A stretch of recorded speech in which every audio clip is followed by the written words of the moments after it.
FM 89.1, Radio Universidad.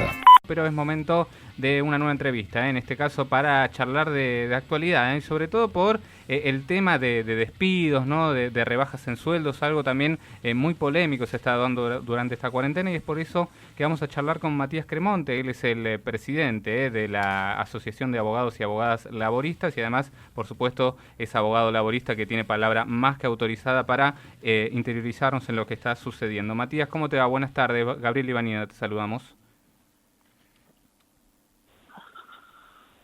Matías. Hola. Hola, ¿qué tal? ¿Me escuchás? Yo perfectamente. Muy bien, bueno, buenas tardes, gracias por estos minutos, y bueno, aquí estamos, a disposición, no solo nosotros, sino los oyentes, porque tenemos mucho para hablar, sobre todo de este tema, de los despidos en esta cuarentena. Hemos estado hablando también aquí en fábricas que han sufrido aquí mucho en La Matanza, y me imagino tu labor, ¿no?, que estás trabajando en ello. Sí, claro, todos los abogados y abogadas laboralistas llevamos unos meses en el contexto de esta situación de parálisis general de la economía bastante atareados. Por un lado, bueno, una de las medidas más importantes, creemos nosotros, que tomó el gobierno fue el decreto de prohibición de despidos, que eso fue contundente. Eso es importante remarcarlo, porque hasta el momento nunca había pasado en nuestro país que una medida prohíba literalmente los despidos. Todos los antecedentes anteriores normativos por ahí prohibían los despidos, pero permitían sustituirlo con una indemnización agravada, ¿no? Lo que se conoce como la doble indemnización, que es algo que incluso está vigente ahora también. Esta prohibición de ahora es tajante y conlleva el derecho de cada trabajador o trabajadora despedido a exigir su reinstalación en el puesto de trabajo. Eso fue realmente importante, pero claro, como decías recién en la introducción, de todos modos se están dando despidos, y a veces no tiene que ver solo con una decisión empresaria, por más que ratifico que cada despedido puede exigir su reinstalación, y de hecho lo que lo están haciendo de manera judicial lo están logrando. Hay muchas sentencias que están resolviendo y ordenando las reinstalaciones, pero también hay casos de cierre de empresas, ¿no? Entonces, cuando una empresa cierra, ahí ya no hay posibilidad de reinstalarte en ningún lado.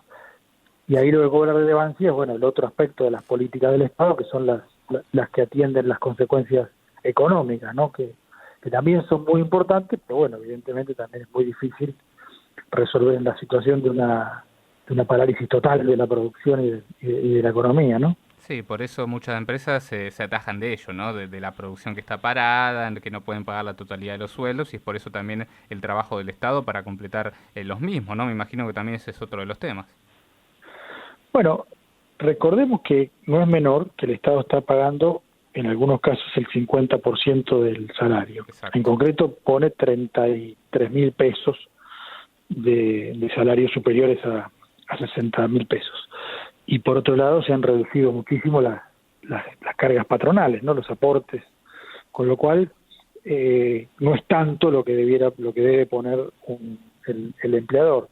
Sí es discutible en este contexto, lo hemos planteado nosotros de manera crítica, que se iguale a la hora de enfrentar las consecuencias de esta crisis al empresario que al trabajador, por más pequeño que sea el empresario. O sea, no se trata acá de solo, no digo que no sea importante, pero no es solo distinguir el tamaño, sino que lo que no se puede equiparar es a un empleador con un empleado o una persona que trabaja, digámoslo.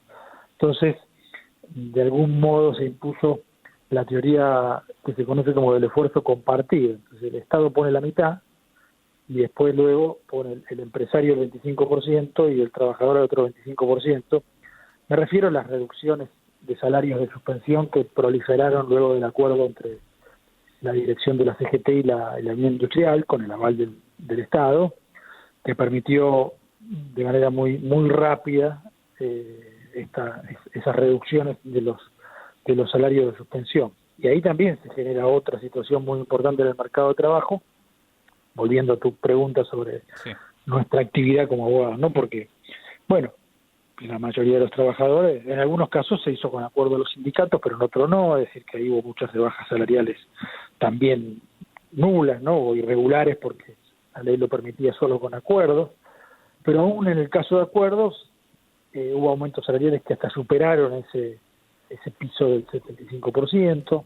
Es decir, la situación en el mercado de trabajo en concreto, las consecuencias de todas las derivaciones, digamos, de esta situación son muchísimas y trágicas, ¿no?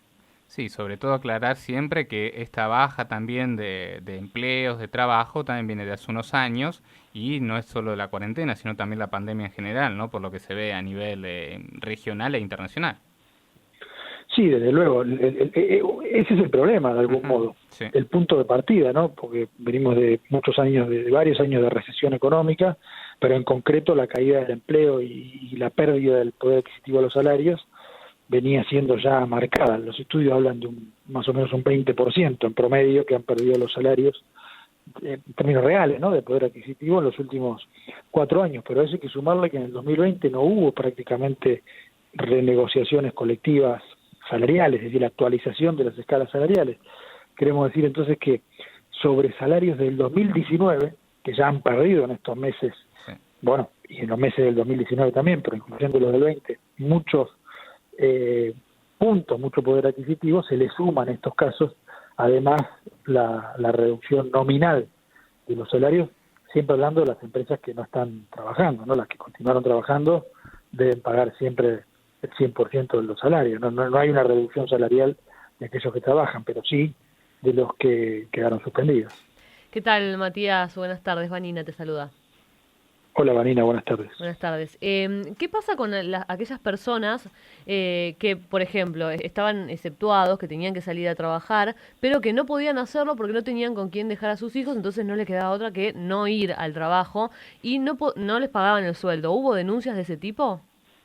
Eso fue al comienzo, porque incluso antes del aislamiento, de disponerse el aislamiento obligatorio, Sí. la primera medida fue licenciar a aquellos trabajadores y trabajadoras que por ahí tenían una situación de riesgo por su estado de salud, o los mayores de 60 años, o aquellas personas, madres sobre todo, pero también puede ser padres, Uh-huh. que pudieran quedar al cuidado de los hijos porque ya se había dispuesto el cierre de las escuelas, ¿no? La suspensión de las clases.